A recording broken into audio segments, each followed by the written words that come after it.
Postgame, Texas beats Arkansas. Close game, too. I was asking for that. Nobody liked that when I asked for that earlier in the week, but we got something that was a little bit of a test for us, and I think it's ultimately good for us. How you guys feeling? How about them Horns? W's a W. On the road, rivalry game, big rivalry game. It's a this environment was goodness, man. The way that these guys fought through that, all those tackles for loss, defense, gritty, Quinn, gritty. That's what we want to want, right? Drew kept a straight face through. Is that not what we want? Oh, okay. All right. Yeah, that run to end the game to me was the I'm the leader. I'm going to dominate. I'm going to, all hard. Green. Natural athlete in space. Yeah, that's awesome. Yeah, let's talk about the defense. How about that? I thought the defense looked great. Once again, Taylor Green, man, how many times did he end up getting sacked? I'll pull up the stats and we can figure it out. But what did y'all think on our defensive performance? Honestly, you get them behind the chains, and we have our way. They didn't realize till the third quarter that they probably could have kept running Jaquindon a bit more than they did. But I do like what we're able to dial up. Not just dial up on defense when they're behind the chains, but our DBs do a really great job down the field, giving our D line some time. So, hey, can't complain about that. Yeah, we had promised in previewing this team that Arkansas was dynamic offensively when they could create explosives. And my argument was, well, what if you cap their explosives? Which is what our defense did. They can't put together a methodical drive. They had one, and that's how they effectively scored their points. They ended up with 10, but I think if the offense had been a little more supportive of our defense, I'm not sure they get double digits there. So, I think really great performance by the D. How many sacks did we end up getting credited with? 5 or 6? Let me see. Pulling it up. Also, so we total sacks, we had 6. Yeah, and also drew a couple of holds, which is almost as good as a sack. We declined one. So we declined a hold. That was an interesting perspective. I don't understand that one, but that was a great performance. A lot of TFLs. Alfred Collins, Jahdae Barron, phenomenal. Mm-hmm. Colin Simmons, 8 against that poor right tackle that we had pointed out in the previews that this guy can't block anyone, and he held up to his reputation. I thought we pretty much did what we needed to do on defense. And again, I think if the offense had put some points on the board, you would have seen an even more dominating defensive performance because they would have gotten even more predictable. Great performance by the defense. Special teams, Silas Bolden would be wheeled out to the game and should leave the game in the Hannibal Lecter get up from Silence of the Lambs. The straight jacket, and he's on the he's being pushed on that little he needs the face mask and everything. That guy's insane. Unbelievable. Yeah.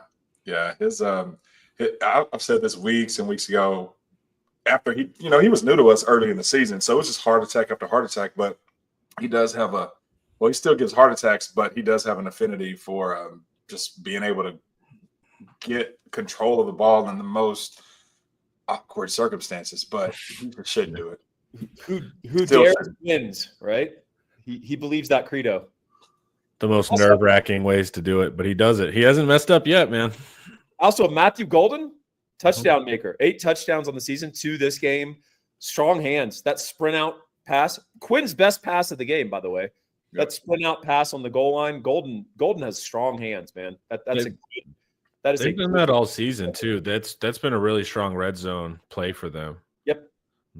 They had Michigan. They did during Colorado State, I believe. It's become a really prevalent play. So what do you think about the promised junk defenses that Arkansas threw at us? I don't know if they had to be junk. Well, they ran the 3-3-5 quite a bit. It's like you consider it junk? You consider that defense junk? It's not their base defense. they're just throwing out looks, and then you'd notice in other plays they'd simulate a 7-man pressure, and then everyone would dive out of it. I mean, I think they were just running stuff and pretty successful. It seemed to. I was gonna say that's what you're saying. The 3-3-5, like it was a non-effective kind of a junk defense. I was like, it wasn't a junk defense. It's effective. It's not what they do. It's not their base. Their base defense is a 4-2-5 nickel. The TFLs. I guess I'm used to Odom's defense still being around because they 3-hide us in 21 too. All right, I thought. Look, offensively, I'm not impressed. So it's like anytime we're kind of dealing with that, I'm not impressed with the offense. Every other game, it's a pretty bad product. And then this is also not a good secondary. So we saw what Ole Miss was able to do. It's one of the worst secondaries in college football. Yeah, we didn't make that secondary pay. So I'm not pleased with the offense. I'm not pleased. Ole Miss. The thing with Ole Miss, though, Ole Miss has a lot of offense like we do.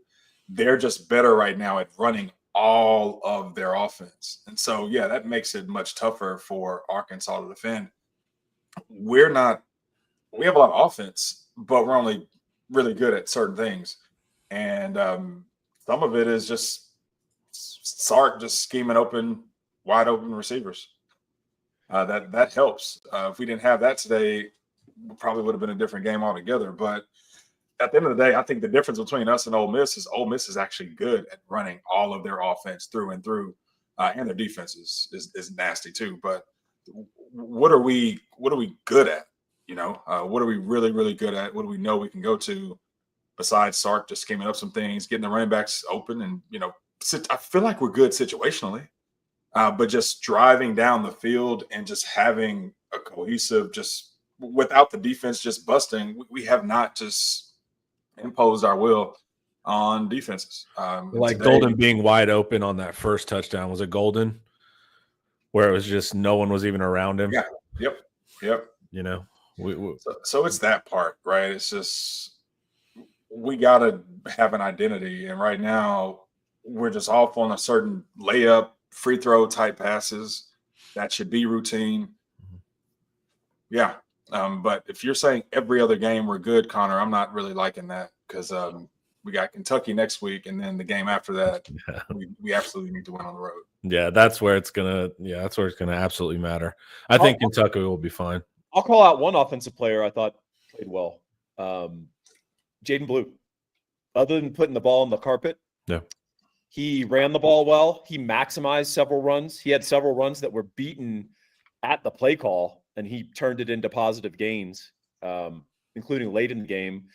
He had a couple of nice catches. He had 102 yards from scrimmage. I thought he was the bright spot on the offense. He's starting to look a little bit more like himself. So, hat tip to Jaden Blue.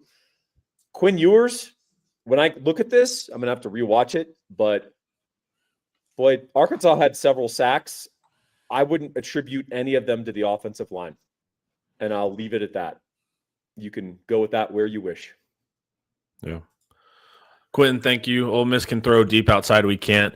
I talked about this in the week. Ole Miss, Jackson Dart is able to throw fade ball one-on-one, and they were able to kill Arkansas with that. That's just not our style of deep passing. We just can't capitalize on that stuff. So for whatever reason. But that was the difference of thinking well, if Ole Miss can do it, we can do it. Not technically. It's just not our style.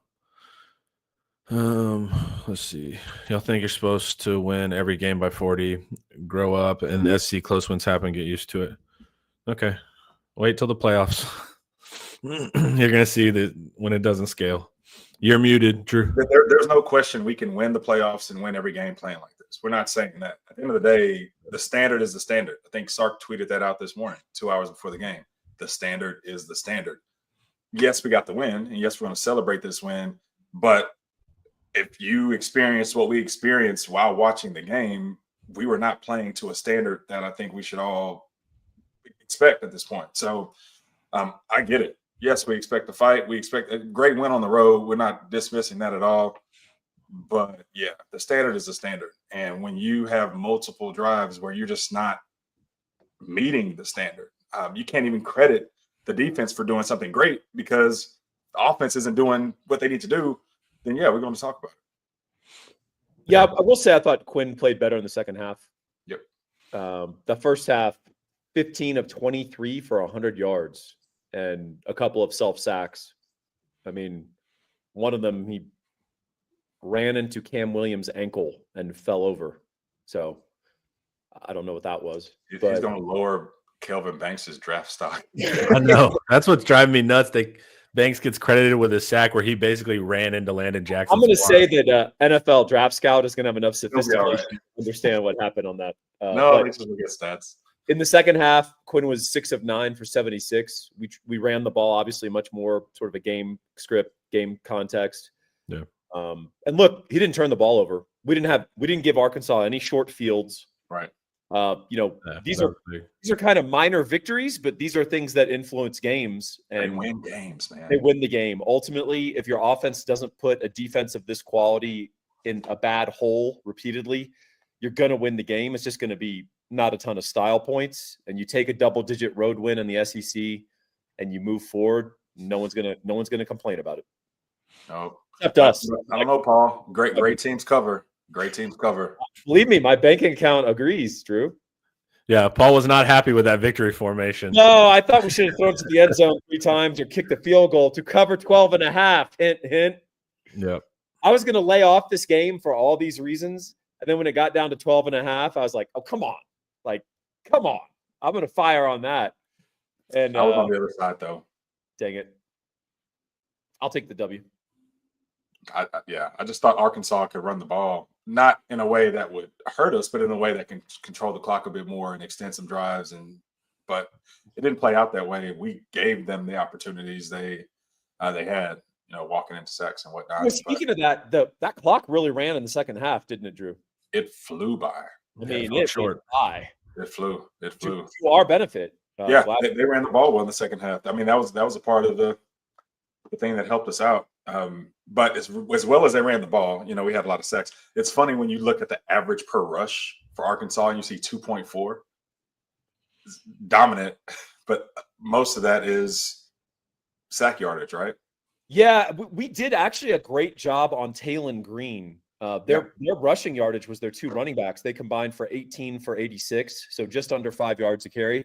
But Talon Green, even on non-sacks, we had several negative plays on him. A great job by Andrew Makuba firing on a keeper late in the game where he inflicted a negative play. You probably noticed anytime we could afflict a negative play on Arkansas, that drive was effectively over. So huge effort by the D, man. I mean, there was one drive that I thought Arkansas just did a great job, frankly. Mm-hmm. And then there was another drive where they got the field goal. We bowed up. Great effort all around. I mean, that's the best offense we played to date. It really is. Honestly, Collins saved us. We don't know what that drive was going to turn into without that fumble, to be honest. They were moving the ball. They were in rhythm. But that's what makes the difference in games like this. I tell you what, if you rewatch that strip, it's in space. It's incredibly athletic. Like the hand-eye coordination. Mm-hmm. Yeah. From behind. I mean, he looked like a DB stripping the ball. The first thing I thought after seeing that is as much as we love T'Vondre Sweat, as much as we loved the team last year and the D-line last year, making plays down the field, diving and stripping is not a part of that repertoire. Like the effort was there, but the execution is not even possible. Alfred Collins is different in that way. He's just different than those guys in that way because he is long, athletic, and man, that we needed that play. And Michael Taft just sure-handed, makes it look easy. I feel really good about it. Coach on the field, really, there, Drew. Yeah. Real lunch pail guy. Yep. He just has a knack for the ball. yeah. Hey, but as soon as I saw the fumble, what'd you say? While we're praising guys who balled out, the mayor of East Texas, Justin Wells, informed us that some Thorpe committee guys were there at that game. Cool. And Janae Barron picked a good game to grab a pick, get a sack, had a PBU. That was a great no call, by the way, by the officials to pick up that flag. The defender has a right to the ball, and he played the ball. The Arkansas fans were mad. It's like, guys, he hit the guy so he could hit the ball. That's playing the ball. Yeah, and I mean, Barron played a whale of a game. That's his 4th interception on the season. Just terrific effort.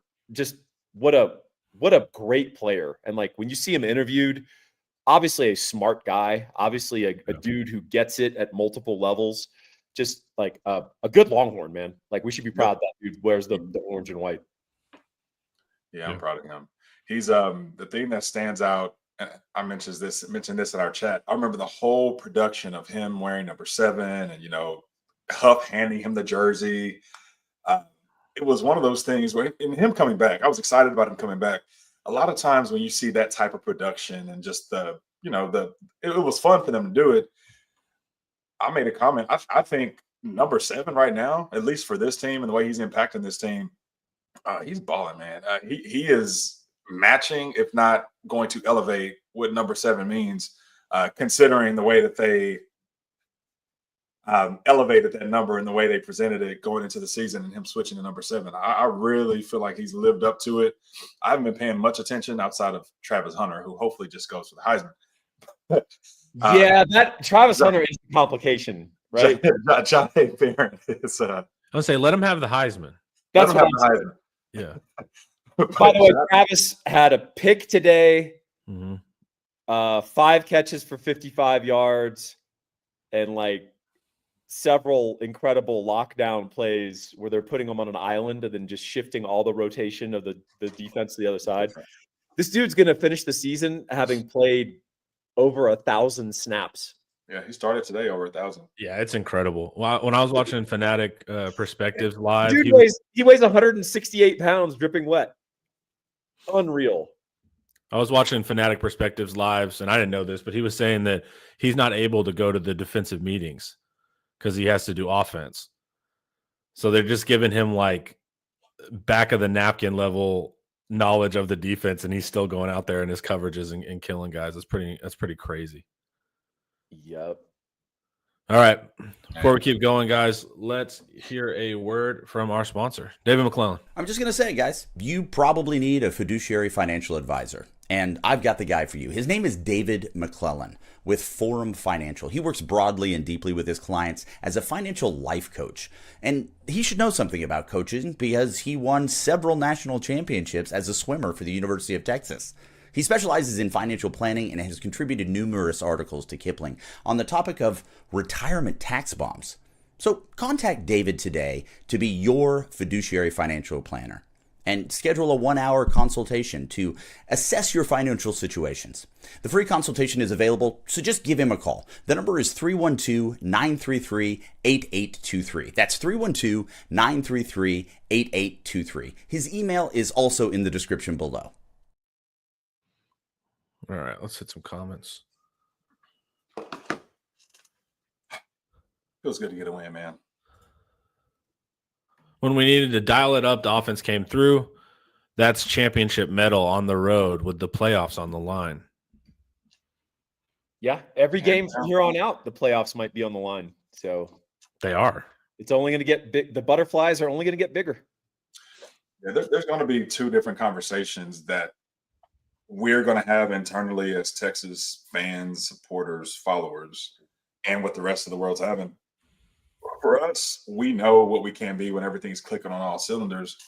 And a lot of that right now has everything to do with Quinn and the offense and just finding an identity, figuring out, like we're sorting through what works while the game goes on. It's not the intent of what we want to do. We want to go into the game knowing what works, executing what works, and just winning the game. And we're just having to kind of figure it out as we go along. I think it's great that we have been able to do that, but that's something I think as Texas fans, we're not happy about. Outside of us, the people who follow this and have watched this team every snap all year, everyone's just going to keep saying we haven't played anybody, or we got off the hook. Or if Arkansas would have beaten us, they would have said, hey, welcome to the SEC again, So there's going to be 2 different conversations. That is why we just need to win out. It doesn't matter how it looks. I trust our defense is going to keep balling. But if we can figure out some things over the next couple of weeks, man, I just want to see us clicking a bit better as we go into the playoffs, because I'm claiming it right now. Yeah, but when we beat teams by their logic, the teams we beat are not SEC ready. So Florida was not SEC ready. Arkansas is not SEC ready. They don't extend us the inverse of their arguments there. No, because Tennessee lost to Arkansas. Nope. Because of that dastardly 3-2-6, 3-3-5. Does Barron have first round potential? He has first round production. I don't know about his trade. I don't know what he's going to test, or else I would tell you. I don't know what first round production. I think about this with Huff too. If Barron, the harder job for him was playing in the slot, was playing nickel. I mean, that is a tough gig for 2 full seasons. And I mean, he was banged up and beaten up too while he was fighting through that. Him going to corner right now that's easy work. He just makes it look easy. He's always in position. He's always making plays on the ball. He's always around the ball. I mean, he's done a really good job of that. And I was thinking if Huff had one more season and would have gone to corner 1 year before going to the NFL, I think it would have been easy for him too. It's just when you put a guy that's been in the middle of the field and seen so much out on one side, it's just a smart player, instinctive player. This really looks easy to him. So I know traits and all these other things are going to matter, but if he finds a way to run 4.4 something with the film he's put out there, anything is possible. But he's a solid player, and he stops the run. Remember all the stuff he did at nickel last year, stopping the run, just across the board. Yeah, he had a TFL on that little option route where Green should have kept it, and he threw it to the tight end. Very, very reminiscent of his old nickel days. Where was let me look at these stats real quick. Where was Anthony Hill today? Let me see. Okay. So if there's probably one part of the defense that didn't play great, linebackers against standard runs. Yeah. They were getting lost and getting eaten up a little bit. Getting caught in the muck.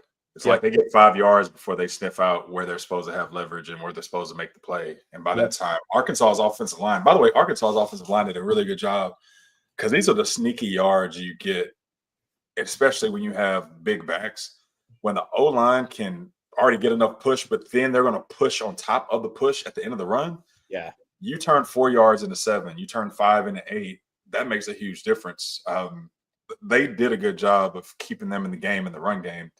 Honestly, I feel like they could have run the ball more.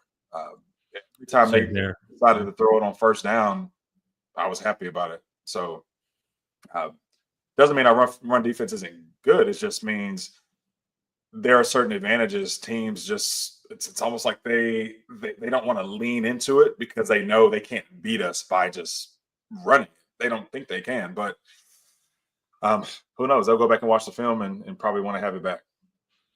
Yeah, we left them to 2.4. So we did good there, 136 yards. But, yeah, the teams aren't consistent enough to stick to it. And earlier, they came out with Taylor Green thinking that he was going to play quarterback on us and they were going to hit Armstrong or whatever. What did Armstrong end up with? That's what I want to see, too. He caught 5 or 6 balls, but they didn't get any yardage. Yeah.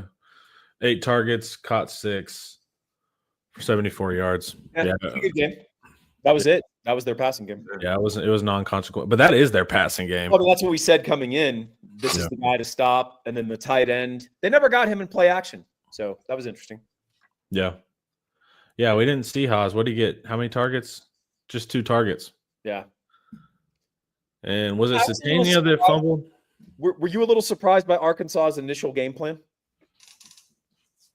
To what? Throw it around? Spread us out and throw it around? Yeah. I was. Yeah. I absolutely was. I expected them to try to run the ball, which is why I went with them in 12.5 points. I thought they would lead with the run. I think, they have big backs. They're physical up front. Why not? When they finally got rolling behind the left side of their line in the third quarter, that was what I expected to see much earlier. I don't know why they thought, Taylor Green he's a talented quarterback. Could he have used his legs in the passing game more? Meaning drop back, you don't see anything, take off. I didn't see enough of that from him today, even when they did. And that's because that's our strength. If you're going to You're gonna Because drop we it stacked back. him. Yeah. We had Colin Simmons has 6 sacks now in the season. We had 6 today, 9 TFLs. Yeah, Taylor and Green. That game plan. I don't know if you said they were trying to protect him, Connor. No, I was saying see just why like, they would lead with that. That well, didn't make sense to me at all. yeah, no, it didn't. I guess they thought they said he was healthy and they were trying to prove it. No, I was saying every time he dropped back to try to scan the field, he got sacked. So it's like it didn't look like we could do anything with him.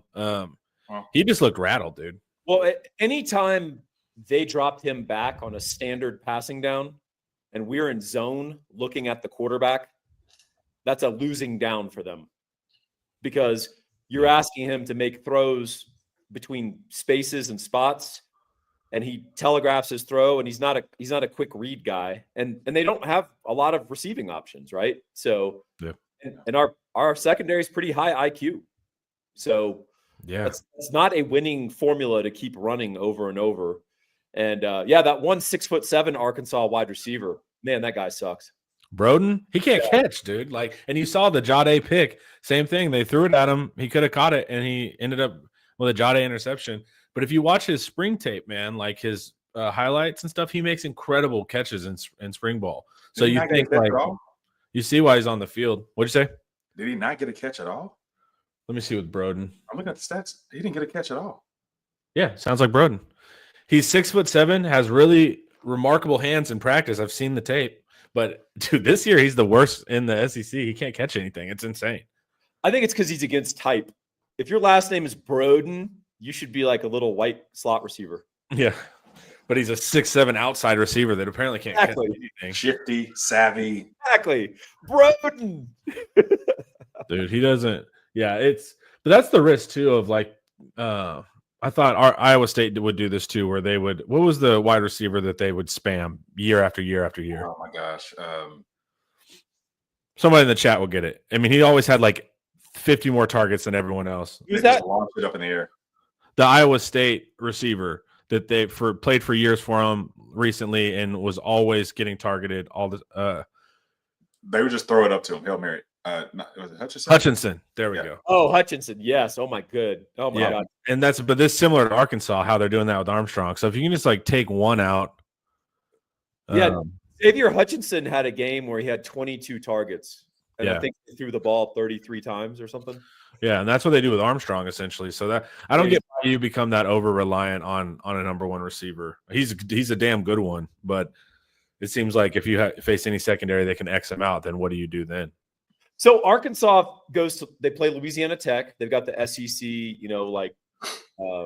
G5 November game, and then they close out with Missouri. If Missouri doesn't have Brady Cook, Arkansas should win out, right? Yeah. Yeah, they can beat Missouri. If they don't have Cook. Yeah. If they have Cook, it'll be an interesting game, actually. So they'll end up with what, 7 wins? Yeah. I mean, that's not bad. His job, right? Their defense was, well, I feel like their defense is solid today. But I don't know how much we might have had something to do with that. It's tough in games like this. Yeah, because statistically, it's not a good defense, but for whatever reason. Taylor Green was statistically, that's all he had to pick and everything. Okay, well, yeah, they can't win with this, with the way they were running their offense. Yeah, it doesn't scale going forward. No. Let's see. And they're not seeing the field as criminal. Did he not see the field? He's blood, sweat, and tears, and he's a senior. I don't know if he saw the field or not, but yeah, he got 3 tackles. Yeah, he got 3 tackles. Man, we spread out the sacks, didn't we? Yeah, that was what was cool too. A bunch of different guys. Trey got his first one.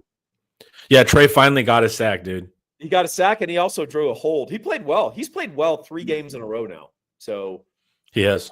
It just hasn't showed up in the box score necessarily. But man, Alfred's game showed up in the box score and also on the screen. But Jade as well. Jade, 7 tackles, a sack, 2 tackles for loss, an interception, a PBU, a quarterback hit. That's a stat, man. That's That's a stat. That's a Troy damn. Polamalu prime type stuff right there. I'll take that. That's impressive. Hey, I want to tell you the prime Troy Polamalu of the mortgage world, fellas. Are y'all ready to hear about him? Absolutely. His name is Gabe Winslow. You can reach him at 832-557-1095. All this guy does is win. He doesn't have a Georgia. He doesn't lay a Georgian egg in Austin the way we did. He's going to always come through for you. He's undefeated. He's got the title. If you think you can take the belt off him, come try it. Reach him at 832-557-1095. Why? 20 years in the mortgage industry experience, law degree, really sharp guy, former National Merit Scholar, loves helping out Longhorns and their friends and family in realizing the great American dream. Biggest financial decision we'll ever make in our lives, gentlemen, buying a home. Get the right team in your corner. Good stuff. And we had somebody comment the other day that they refinanced through Gabe and they were super happy with it. That's right. Yeah, it was in our YouTube comments. Yeah, so good stuff. Drew, you're 0-1. You're 0-2 to the mute so far, my man. I know, right? Gabe makes me want to get in the market. Gabe makes you want to just refinance your house. It's Paul's ad reads. He's so convincing, dude. Right. Oh, damn, I don't even have a house and I almost refinanced. Let's see. Where are you? Are you squatting, Connor? What'd you say? Are you squatting? What? Are you Oh, yeah, currently. Yeah. All right. I always see him. Sorry, you broke up there at a weird time. Oh, sorry. I was like, huh? Are Quinn's issues fixable at this point, or is what it is? Late in the season in your third year, the quarterback you are playing like is the quarterback you are, in my opinion. I concur. Yeah. Can two things be true? Depends. What's the second thing? It's always going to be fixable. It's just a matter of does he ever fix it? I mean, Yeah, that's a good point. Yeah. The word fixable inherently suggests that there could be a Right. fix. Yeah. However, there's a permanence to this unfixability about some of these. I think that's the frustrating thing, though, with him is that I think we'd all agree that they should be fixable, whatever they may be. Routine throws. We're not. The thing is, we're not in his helmet seeing what he's seeing when he's stepping up into the pocket, or what he's waiting for, or what we're just not seeing it. And this is one of those games where I'm just wondering, especially coming off of last week's game, how does he get coached this next week? You know, I know Sark does not bite his tongue when he coaches hard. Yeah. We got to figure, what is he seeing in those moments where he's just literally walking straight into sacks? There's just not a level of comfort there that we just assume he should have by now. Yeah. It's tough. He can fix it, but he doesn't have time to fix it. Either way, we can win with him at this level, but we need more from the running game and offensive line. And I Sark plays a big role in this, right? We saw it last week with Florida. Like, it's also really dependent on what Sark schemes up. So Sark can, I bet you versus Kentucky, I bet we'll have another week of woe is Quinn, like we did versus Vandy, right? Was it that week? And then the next week, Sark answered with the Florida game. I bet we answer again in Kentucky. And there's kind of a rhythm to this that I've noticed over the 3 years with Quinn. It's kind of like couple questionable games, big game. Couple questionable games, big game. There's kind of this flow to it. So I bet we see more through the air stuff versus Kentucky. Well, I will make an early prediction on that. What? Kentucky's got a good D-line. They've got pretty good linebackers, and they play off coverage, and they don't allow explosives. Yeah, I have to look at their stats to see. I don't need their stats, Connor. I just watch them play football. You're magic. That's right. But yeah, I think we're going to see a lot of check down Quinn, and we're going to have to, prove we can create methodical drives again. So this could be the good news is Kentucky's offense not great. So their offense is horrible. I think they just benched Vandegrift. Aren't they playing a freshman quarterback? He had a concussion, I think. Oh, okay. Well, and that quarterback's worse than Vandegrift. Okay. Well, there you go. Yeah. It's tough. There are days when Sark is 100% dialed in and it's just Quinn or it's just the offense not executing. But then there are days where Sark makes a few bonehead, calls. and the offense isn't executing, and that's what compounds and makes us all stressed out. I think we can handle one or the other. It's when we get both that it just feels like everything's falling apart at certain times on drives. And there were a few drives where we had 3rd and 4. Or it felt like, how many tackles for losses did we have on offense? I mean, did Arkansas have today? There's just too many tackles behind the line of scrimmage to me on run plays. Let me see. Arkansas defense also had 9. Yikes. 9 tackles for loss. Yeah. Yeah, and a lot of that was schematic type, like firing into where we were running the ball, or like the early in the game, that 3rd and 2, DeAndre Moore, little inside. Yeah. What would you call that? A fly? It's not a jet sweep. A fly? I don't know. I don't know. I know. That little quick pitch thing. Yeah. Bond was a little bit too wide to be able to even crash down and take that.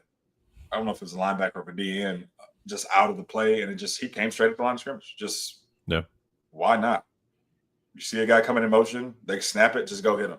Yeah, and they just laid it right out there for him. So yeah, they did have a lot of TFLs. But hey, DJ Lackway's playing today, right? Is he? I think he is today. I'm over here looking. So there's Napier. Everyone's rooting for the chaos in the SEC and every team to be matched up, and they're wanting this chaos. And I just want us to win out and eliminate and avoid all the extra. If we can. I don't want chaos. Chaos screws with our game planning. So, like they say, Tennessee wins, we win out. We know who to prep for in the SEC championship. So it's like just for knowing who you could possibly face. I prefer a lack of chaos. I don't care who it is, just as long as we know. But if Texas loses it again, they won't be in. So it's a win out thing. What if it's Kalen DeWar?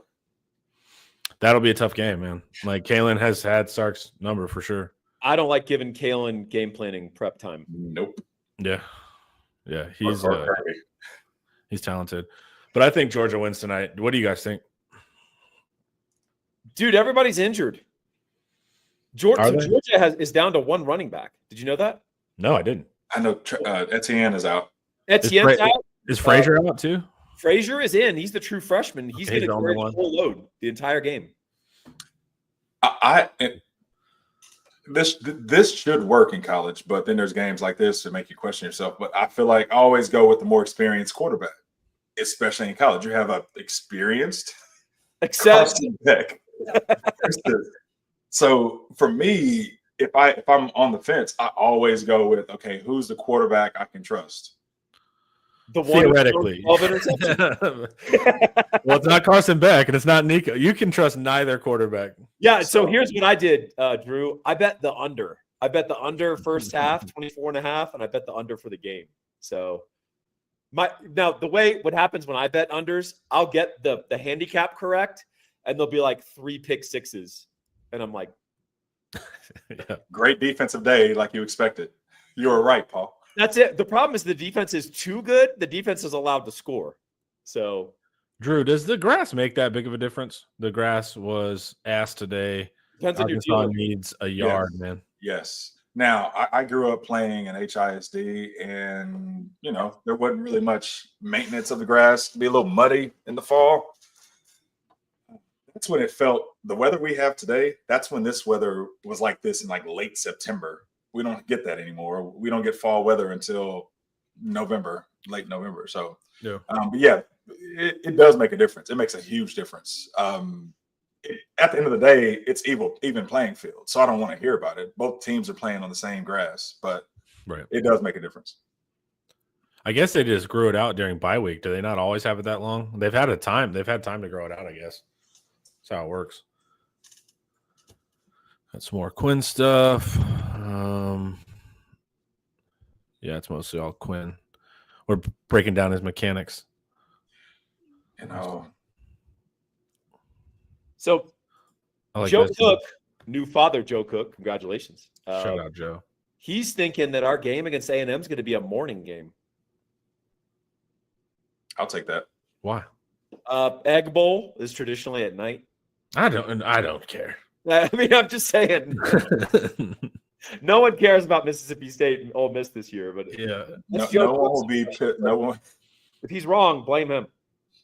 Joe just the whole SEC will be pissed if we just commandeer the night Oh, slate. wait. I misread that. I think he's saying that we will be the night game. All right. Joe is not. Where did he text that? In the group chat? He's not writing complete sentences. I'm not sure what he's writing. His lack of sleep is getting to him. Yep. Somebody show Juan Davis some love, please. Juan Davis, we love you. We love you, Juan. We love you, Juan. When I will say Quinn this back, about Juan Davis, though, and I'll say this about Alfred Collins. I'll say this about Jade Barron. I can't say this about Quinn today, but when people stay in the program and develop and get stronger and understand the defense and understand the offense and buy into just playing their role and just growing within the team, they shine. They just do. So, and Juan Davis is not the same type of player that Gunnar Helm can or is, meaning as just a traditional tight end. The way that they use him, they're usually having him in motion. He's usually getting blocks. They're usually just flying under the radar, but he still plays a role on this team. And it was helpful today. So, yeah, shout out to Juan Davis. now that we've seen Green, who's the better quarterback, Green or Reed? Green can actually pass, right? I mean, he didn't do it today, but Green can pass. Green will get you 10 yards. He'll move the chains, and he can do more against most teams, but he did about what he can do against Texas today.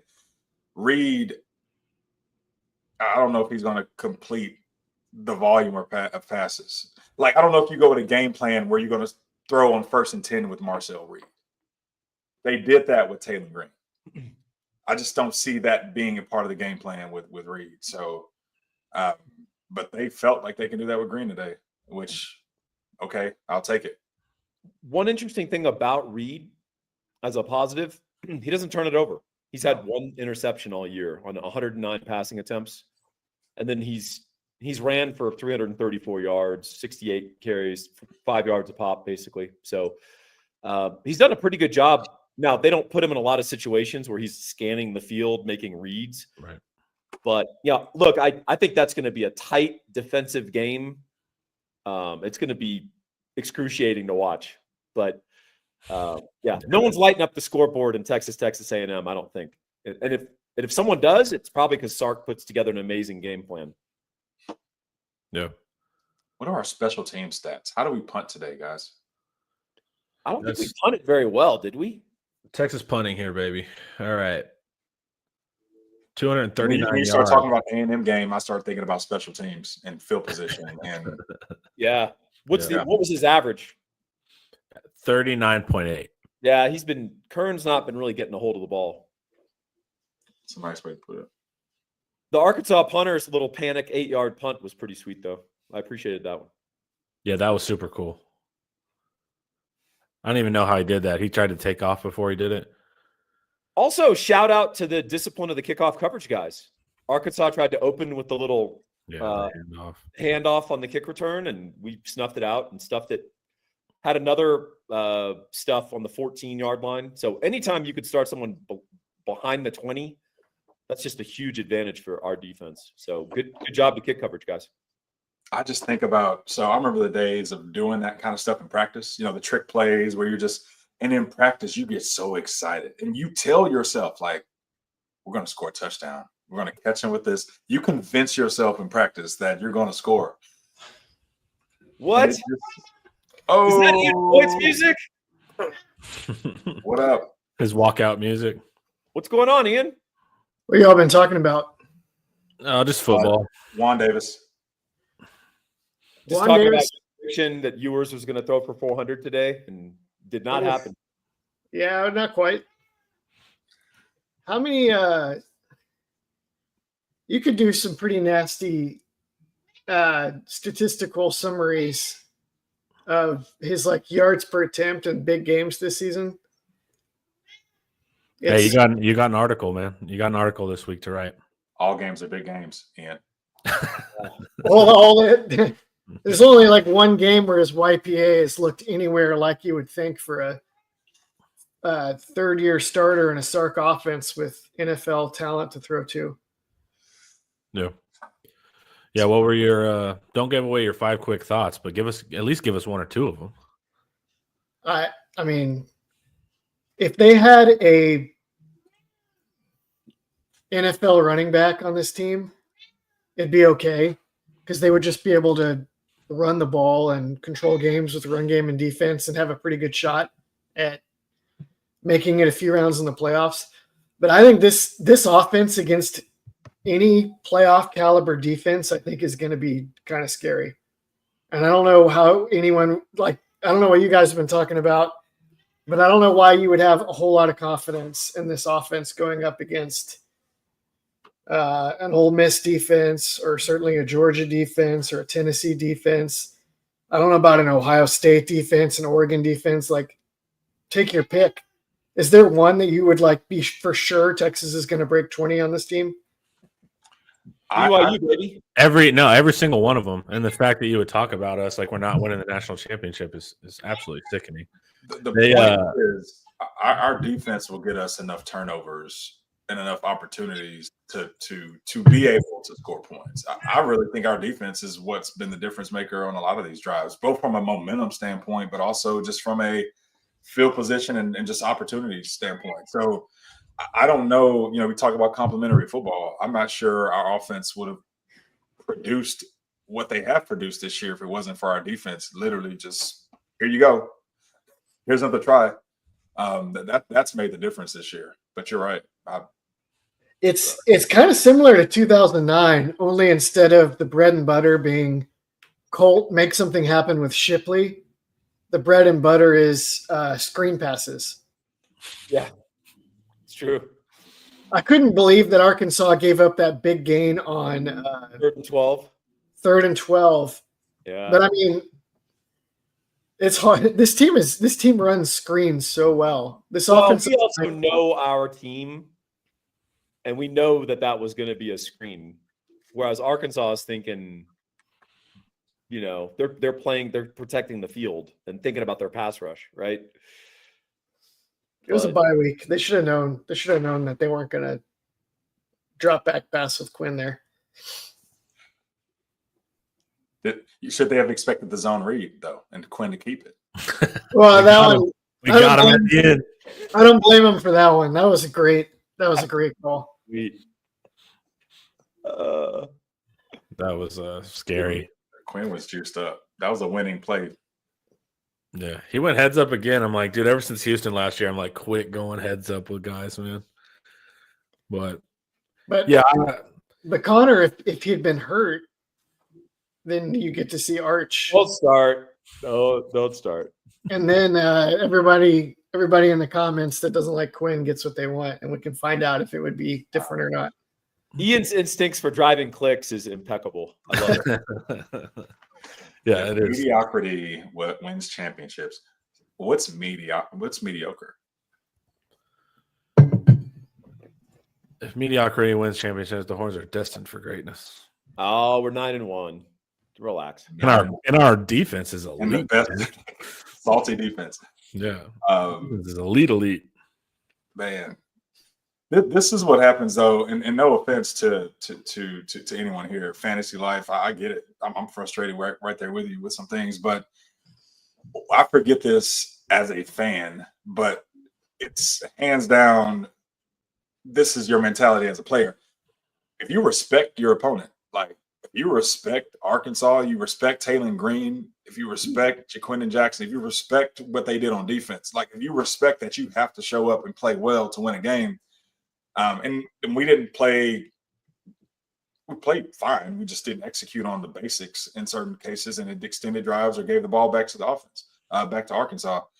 But when you look back at the film and look back at games, it's like these dudes had a bye week. They've been working all off season, just like you have. They're not going to lay down, and you're playing on the road. And, you factor in all those things, and you're like, okay, this is a respectable win. We won by 10 points on the road. We should be happy, right? as a fan, I don't like it. As a player, I'm like, works for me. I'll win like this every day, all the way to the national championship. Every day. They even grew they grew their grass out on us. They did Yeah. every trick of the trade. The refs, you know what? I don't remember the refs having any impact on the game, and that's refreshing for today, though. Yeah. That was something that I feel like every game has had something pop up that pisses you off, and today was, at least we didn't have the refs against us. One of my favorite things to see is when refs pick up a flag. I would always rather default to just whatever happened. Especially on the road. They did it in their stadium. I don't know if they would have done it at night. I was waiting for some water bottles to land on the field, but Arkansas, about that. Yeah, Arkansas they really failed to hold up their end on the atmosphere. I thought they did good when it mattered. I thought like whenever it was getting close, they handled business. And they were sold out, right? 0 water bottles, Connor. 0. Yeah. Well, dude, it is funny when I see mad fans now. I am kind of waiting for it because we're trendsetters. It's happened a couple times since us. No, they just say we're trashy now. Yeah, they've been trying to crack down on it a lot because obviously this is not a trend that you actually want in football. Right. Did y'all see didn't we have, was it McConaughey? No, it wasn't McConaughey, but we had the video the admin had to put out. It was Sark and CDC. They were like, don't throw bottles. Kids, we love you. I saw that. Yeah. Did y'all see this John 86 Wayne says the last 4 games middle linebacker play against the run is mediocre at best. I don't know if that's right or wrong. I wasn't able to get good eyes on that. Did any of y'all notice that? Yeah, I touched on it early. The linebackers didn't do a great job filling when they saw a double team in front of them. That's something I've been talking about since ULM, Mississippi State. I'd say Paul's been on it all season. Yeah, I think Mississippi State at least for sure. Yeah, I mean, look, bottom line is this. If you have to say that we have a relative deficiency, yes, it is our run defense because our passing defense is number 1 in the country. Right. And they dominated again today, right? However, Texas does not have a bad run defense. Right. Some of it is schematic. Some of it is also personnel. Some of it is our linebackers are not, elite run snuffers. They don't have that sort of instinct. But Anthony Hill does a lot of stuff for you in other areas, like rushing the passer, coverage, just sideline to sideline, see ball, chase ball. And so some of its styles make fights, right? It's Jake Paul, Mike Tyson, You really do have it. Drew's like, no. Hell of a fight. No, Iron Mike. No, don't go out like that. 58 years old, man. That's not good. Honestly, he did more than I could have done in the ring. Yeah, but also the odds that this was a real fight. No, it wasn't.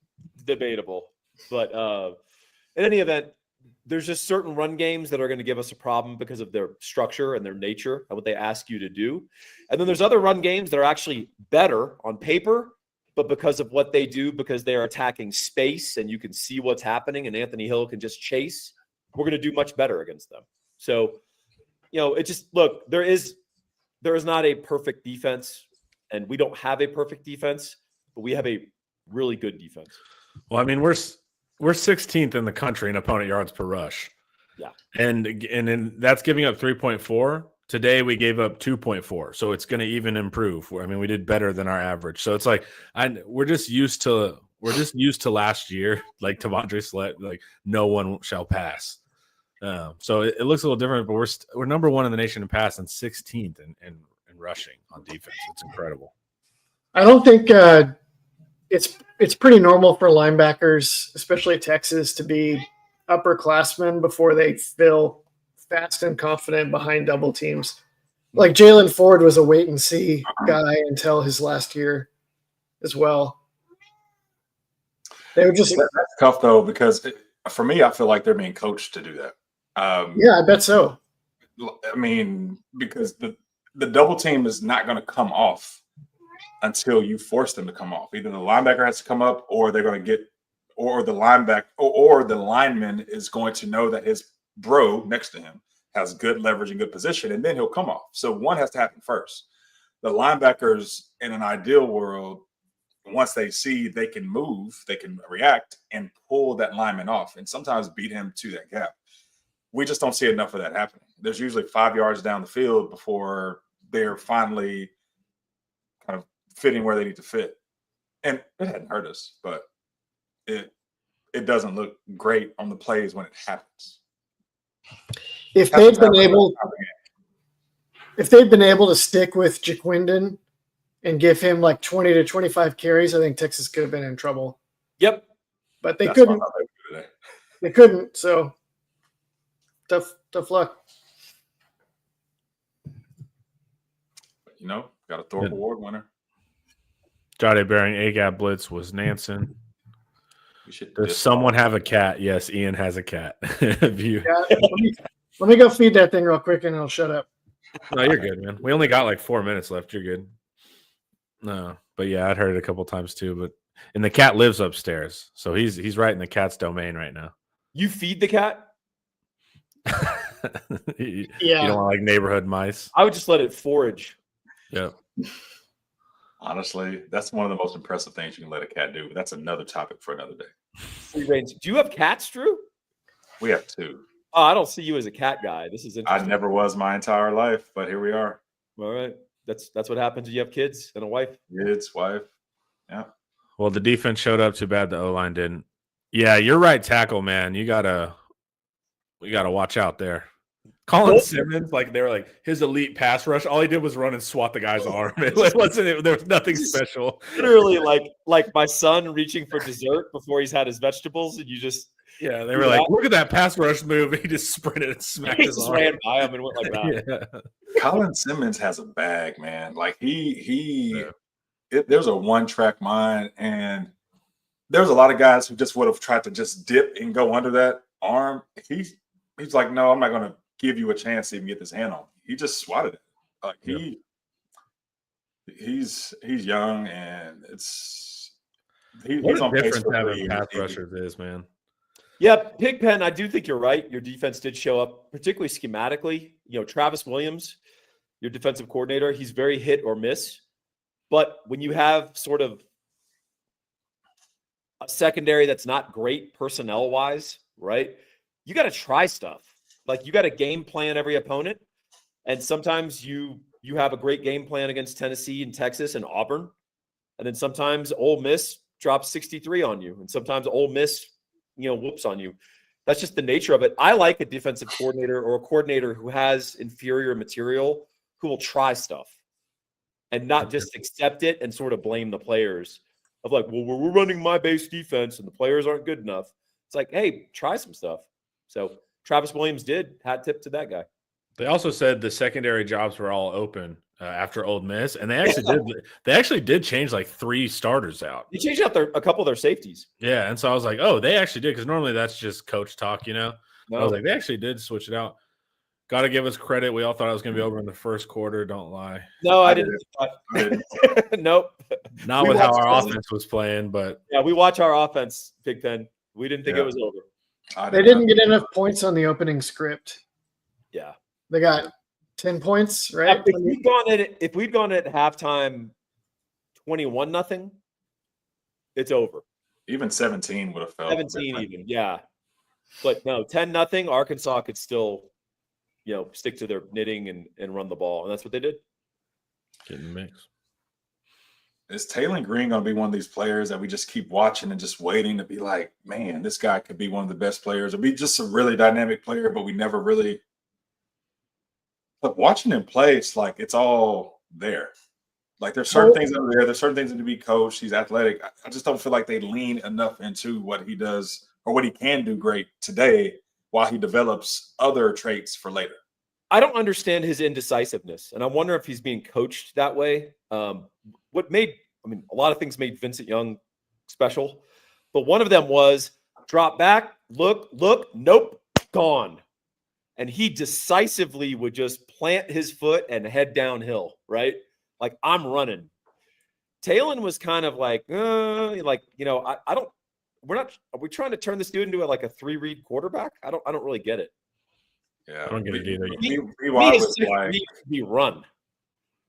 the funny thing about VY is VY went to Dowling Middle School, ran the same offense from like middle school to high school, and then came to Texas, and they're like, you know what? We're going to run the offense you've been running. We're going to do what you do best because he's decisive and dynamic.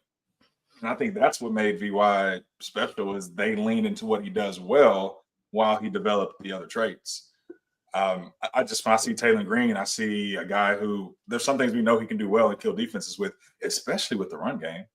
And with the running game, aside from him being a runner, like Jaquindon Jackson, like their run game could be something that controls the game and shortens these games. And yeah, the fact that they tried to throw with Taylor Green, sometimes even on first down, it's just never made sense to me.